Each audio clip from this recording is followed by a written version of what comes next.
May nga po, Negros. Ini ang Digicast Negros 10. Ano nga panguna nga napulo ka mga balita sa isla sang Negros ang amo ni gadulong sa inyo. Update ninyo kami via Facebook, YouTube, kag sa KCAT Channel 11. Kag sa bumabatian na kami live sa FM station nga 91.1 FMR Bacolod. Kagyari ng top 10 nga mga balita sa Negros subunga adlaw. Siyam ka mga persona ginrescue sa nagakasunog nga building sa Bacolod City kagabi. 18 kadugang nga mga eskwelahan sa Negros Occidental aprobado na para sa limited face-to-face classes. Sa Don Salvador Benedicto, 3 ka persona arestado matapos madakpan sa akto nga nagahit-hit sa marijuana sa party nga nagaduso nga illegalize ini. DPWH District Engineer handa magatubang sa reklamo kontra sa iya angot sa mga ginakaayo nga dalan. Kag sa good vibes, kulitis, pwede mahimo pesto sauce sa pasta.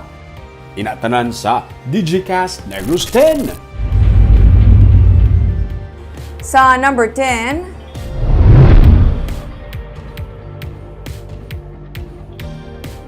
DPWH District Engineer ang handa nga atubangon ang reklamo batok sa iya kag sa DPWH angot sa simultaneous road kag drainage project sa Bacolod.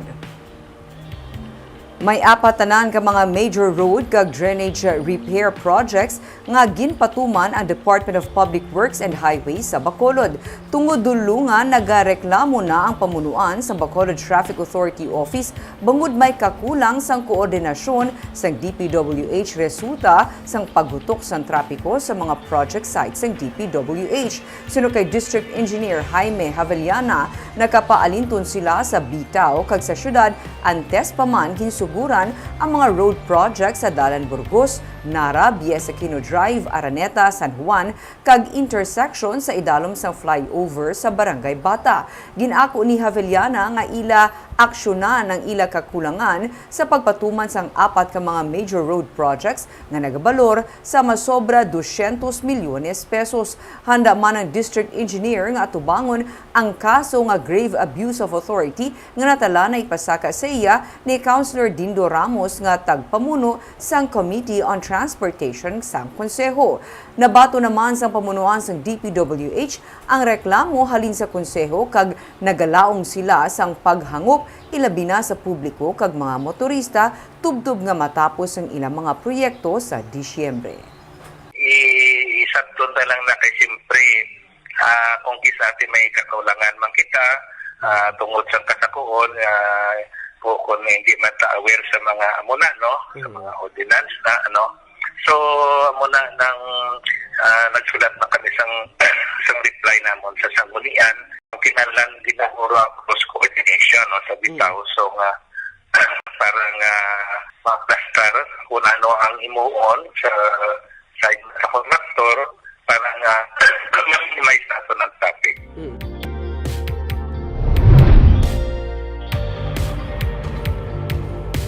Sa number 9, ikatatlong Transparency Roadshow ginsakdag sang Negros Occidental. Ang programa sa idalom sa Presidential Communications Operations Office o PCOO ang nagatuyo sa pagpalapnag sa ihibalo kasubong man pag-engage sa komunidad sa nagkalain-lain nga mga organisasyon ang nagatiglawas sa national kag local government, civil society, academe, katapos ang media kag general public agud tumaduso ang responsable nga information sharing. Ang transparency ang tinutuyo nga labing ginaabi-abi ni Negros Occidental Governor Eugenio C. Lacson. Sa iyang mensahe, ang pagtipong sa accountability kag transparency kabahin sa pagpasanyog sa isa ka pungsod. Sa bahin sa Negros Occidental naman, ang digitized programs pagi sa Management Information Systems sinikabahin na sa pagpatuman sa transparency. Sunod sa kay Provincial Administrator Refrando Diaz, humalin naman sa ito, hayag na sa publiko nagkakatabo sa panghimanwa kag ginapalapot nila sa publiko ang mga tinutuyo kag programa para sa mga pumuluyo. Samtang naglagda man sa Memorandum of Agreement ang probinsya sa DOST kag FIVOX nga nagahatag sang ligwa sa probinsya nga magamit ang ilasining nga mga platforms lakip ng impormasyon agud to makapatuman sang desisyon santo sa sitwasyon labi na sa tiun sang kalamidad. All of us to be able to tap information that is available on our national government agencies ng mga platforms so that we can act fast and effectively, especially during mga calamities, earthquakes, mga floods. Kita nato ng aton nga mga geohazard mapping and pwede man mabutang to gani ang contact tracing like what they did in Metro Manila. But we have our own, no?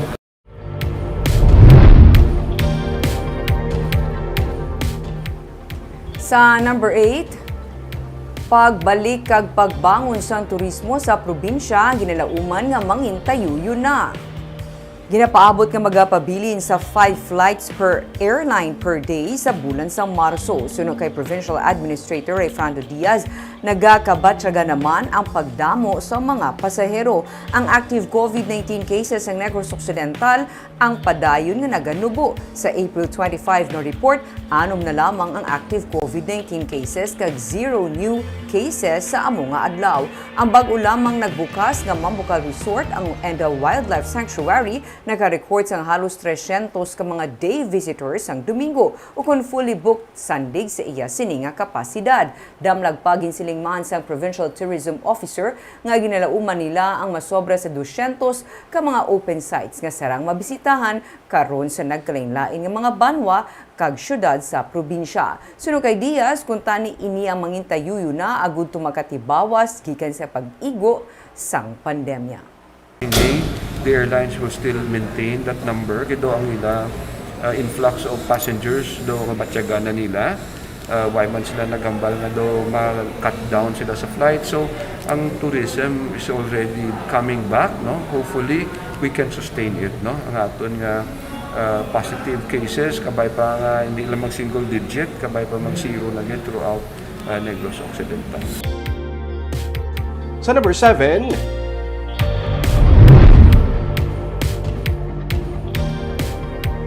duwa ka mga insidente sa pagpangawat dakop sa CCTV.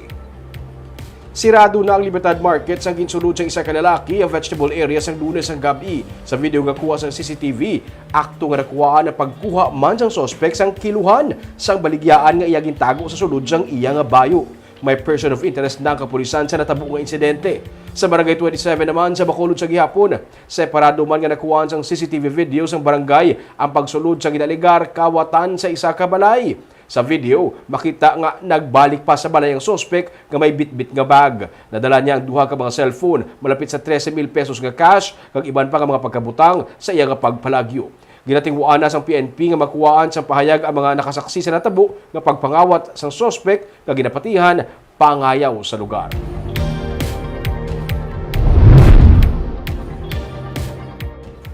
Sa number 6, mananagat patay matapos malumos sa baybayon sa Banwa sang Manapla. Patay ang 49 anyos nga si Rogelio Bustilio matapos malumos kay sa kaagahon sa baybay nga parte na sang barangay Punta Salong sa Manapla. Sa investigasyon sang PNP, nagapungko lang sa kilid sang baroto si Bustilio sang hinali ini mahulog sa dagat. Gintinguhan pa siya masalbar sa nga duha ka upod. Suno sa pulis, apang wala na siya matabangan bangod sa 3 ka minutos na ini nga nalumos sa idalom sang dagat.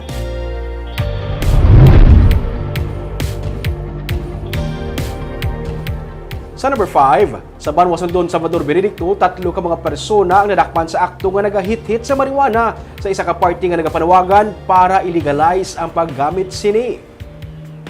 Detained sa Don Salvador PNP 3 ka mga persona matapos sila maaktuhan sa kapulisan kag sang PIDEA nga nagahit-hit sa ginasuspetsuhan marijuana sa isa ka event sa Barangay Kumaliskis sa Banwa sang Don Salvador Benedicto sang Sabado. Ang mga naresto amo sanday June Miguel Alingasa, Eddie Cabatas kag Joshua Estrella. Sunod sa kay Lieutenant Everly Canto, Deputy Chief of Police ng DSB PNP, nadakpan sa kapulisan ang 3 nga nagausar sa marijuana sa tunga mismo sa programa. Isa ka plastic sachet sang dried leaves sa suspected marijuana nga nagabugat sang 3 ka gramos ang nakuha sa ila, pati na ang tobacco paper nga nagaunod sang dried marijuana leaves. Dugang pa ni Canto, kabahin sa panawagan sa event, amo ang pag-legalize sa paggamit sang marijuana for medical purposes.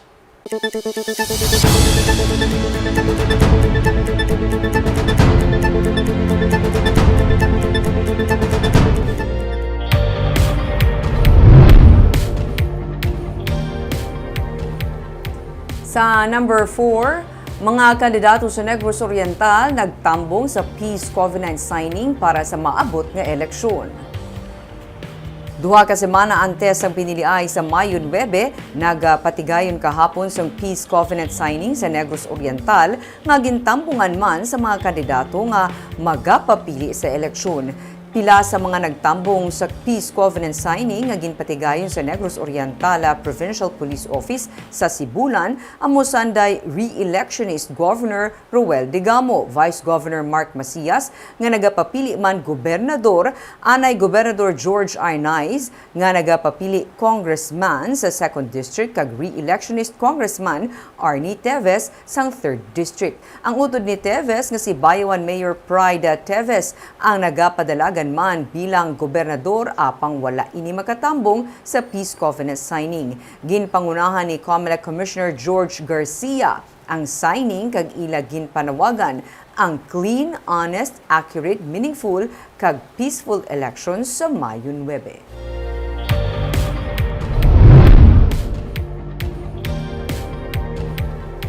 Sa number 3, COMELEC magapatigayon sa inspeksyon sa Bacolod City Government Center nga gamiton bilang canvassing area para sa piniliay.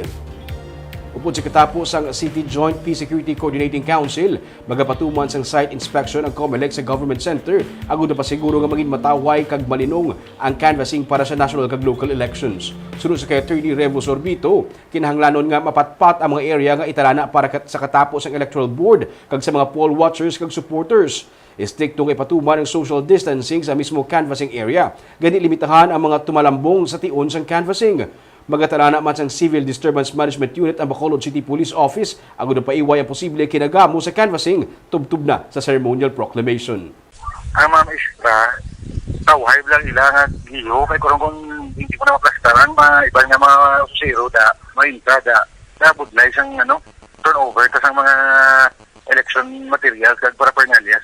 May aragin na yung nga persons allowed lang kung sino, no? So, like mga lawyers, watcher, candidates, no? Pero limitado ta because of course na sa social distancing. Sa number 2, dugang nga 18 ka mga bulutuan sa idalom sang DepEd Negros Occidental Division ang ginaprubahan para sa limited face-to-face classes. Suno kay Ian Arnold Arnaiz, ang spokesperson sa DepEd Negros Occidental Division, ang dugang nga 18 ang ginaprubahan sa DepEd Regional Office sa tung Abril 25 lamang.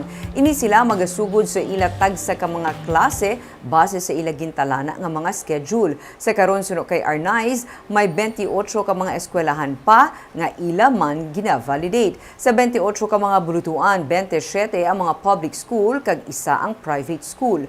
Mahimo sini naman nga semana pagasugdan sang DepEd ang validation sa sining 28 ka mga eskwelahan. Sa karon 55 na ka mga eskwelahan sa idalom sang DepEd Negros Occidental Division ang aprobado sa limited face-to-face classes. They have to set ang ilang date kung saan sila ma-open. To validate another 28 naman sa, kasi sugod siguro sugod siya kasi mana. Kag sa numero 1 sa mga balita, subunga adlaw.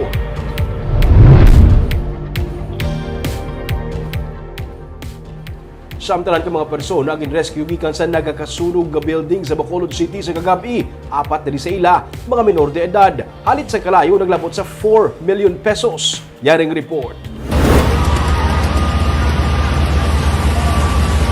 Ginpang isa-isa buligan papanaog sa mga katapos ang Chamber Volunteer Fire Brigade ang mga nagapuyo sa sini nga nagakasunog nga commercial residential building sa corner sa Gonzaga kag Lopezina Street sa Bacolod sa kagabi. Ang ini nga lalaki may bitbit pa nga isa ka tuig galapsag samtang gina-rescue.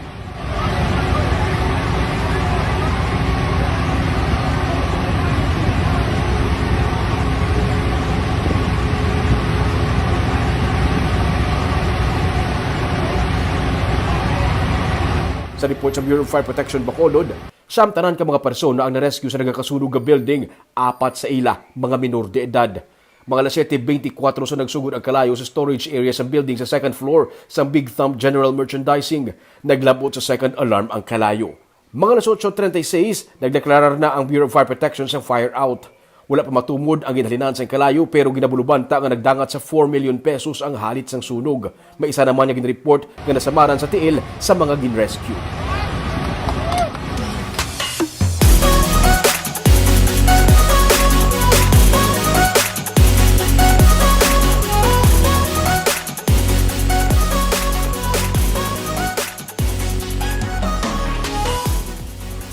Sa Good Vibes, kung kahapon sa Risa nga ginhimo shortcake, subong kulitis naman nga ginhimo pesto sauce sa pasta.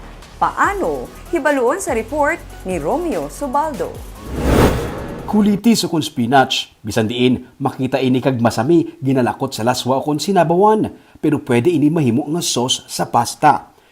Kung sa pesto sauce na ang naton ang basil nga ginahimo nga sauce, ang kulitis pwede man. Ang proseso sa paghimo, ginpakita ni Chef May Celine Pontespina resultay sa Tilaw, isa ka cooking demo nga kabahin sa kinalipay sa Isabela 2022. Season subong sa kulitis gani suno sa kay Chef, mahapos lang pangitaon. So, ang pesto ni siya, di ba, originally basil ang ginagamit natin. So, since na season subong sa kulitis, so, mo ka try to i-improve pala. Ginbutang sa blender kulitis, garlic, olive oil, parmesan cheese, salt kag pepper, kag ginblend tubtub nga nagpino, kag nagsamo na ang tanan.